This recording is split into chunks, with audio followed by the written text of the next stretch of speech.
Ano nyo to? Nagsama po yung mga kapitalista at yung mga leftists. Pareho po sila ng suri. Alam nyo po, hira po mag-ayunan, di ba? Yung mga kapitalista at yung mga makakaliwa.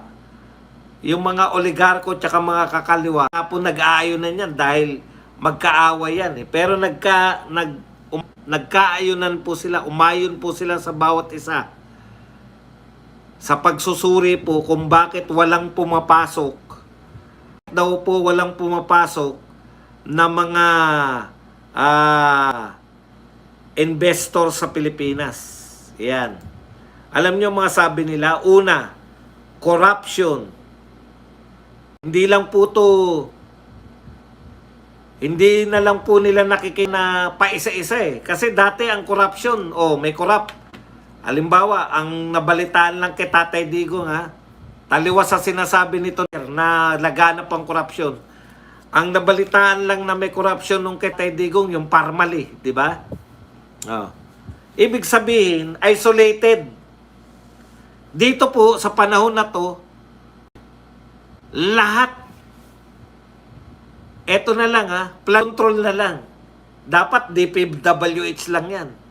Pucha, sa flood control pa lang, lahat na involved na eh. Pati mga sekretary ng wala man sa DPWH, involved sa flood control projects eh. Systemic. Hindi po to incidental. Sabi nila, pareho. Yung makakaliwa at oligarko. Ikalawa, bureaucracy. Slow, inconsistent, and often discretionary. Ikatlo, lack of timelines and blueprints. Wala plano. Tira bahala. Biruin mo. Magpatayo tayo ng kasi bahain tayo. Nung pinuna yung flood control. Tanggalin na yung flood control kasi bahain. Kita nyo? Utak? Wala. Basta tira lala. Sabi po, ito actual po to Dati raw, kahit papano, yung ECOP, tsaka yung PCCI, Philippine Chambers of Commerce and Industry, yung ECOP, ano ba yung ECOP? Basta gano'n. Marami pa po silang kausap na kinukumbinsi para mag-invest sa Pilipinas. Ngayon daw, wala na po silang nakakausap. Wala na po sila nakakausap man lang para mag-invest sa Pilipinas. Ganon po kagrabe. Wala na po gustong mag-invest sa Pilipinas, sa totoo lang. Kung hindi pa kayo nababahala niyan, wala na talaga. OFW na lang talaga natin eh. Minamaliit pa natin. At ang pinakamasakit sa lahat, eto na naman po tayo. Kamakailan lang po sinabi ni BBM, magkakaroon na railway runs. Di ba?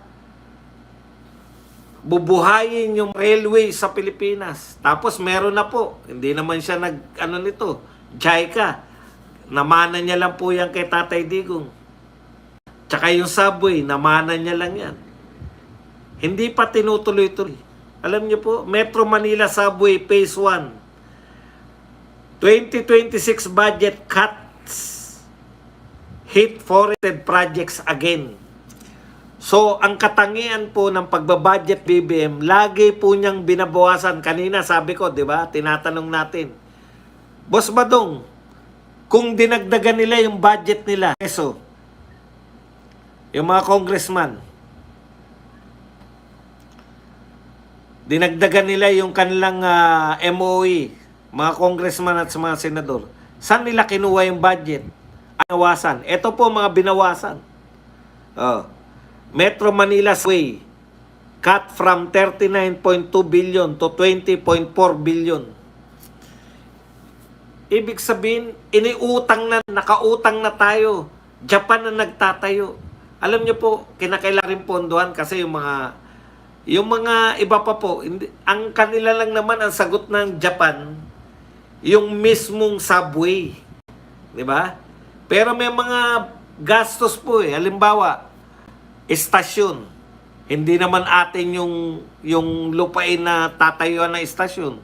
Right of way. Magbabayad ka. Yun po yun. Doon po ginagastos yung mga budget. Yung sabi natin, mamimiloso po kayo. Sa JICA naman yan, Japan naman yan. Bakit babudgetan pa natin? Opo, kinakailangan pong budgetan kasi gut lang po ng Japan. Yung paggawa lang po ng subways mo. Paggawa ng mga estasyon. Hindi po sagot ng Japan yung pagbili ng lupa, right of way. Yun po yung pinagkakagastosan natin. Ganyan po si Pinoy. Kaya wala po halos mapatayo si Pinoy. Opo, live to. Kaya halos walang mapatayo si Pinoy na proyekto, infrastructure. Dahil sa right of way pa lang, hindi na kayang malutas. Ito po, hindi po yung malutas yung right of way. Tinatanggalan ng budget na pagawain na to. Kaya po, madid yung construction ng mga taga-Japan, magpe-penalty tayo. Tumataas po yung cost. Basta may delay, tumataas po yung cost. Kaya, kita nyo kay Tatay Digong, ang bilis ng mga trabaho. Mabilis pero pulido. Dito po, ang bagal na pag binuksan mo pa, biglang magbabagsakan eh. Bagsak. Pag may bumagsak na tulay, katulad nung sa Isabela Bay, kay Duterte yan. Automatic, hindi na nag-iisip eh. Automatic na kay Duterte. Sa panahon niya pinadaanan yun. Si Duterte pa rin sisihin. Automatic po yan pag ang mga administrasyon ang tanging gawin ay maghanap ng sisi. Wala pong gawin yan. Wala pong gagawing matino yan. Ritok po tayo. Kaya tayo palpak. Dahil inuuna ang paninisi. Di ba? Sisi muna. Lutasin yung problema. Si Tatay Digong, alam niya yung problema, alam niya kung paano lutasin. May narinig ba kayo kay Tatay Digong na problema? Minana ko lang yan eh. Problema ni Pinoy yan. Alam mo, problema ni Pinoy yan eh. Hay nako. Ganyan talaga ang buhay.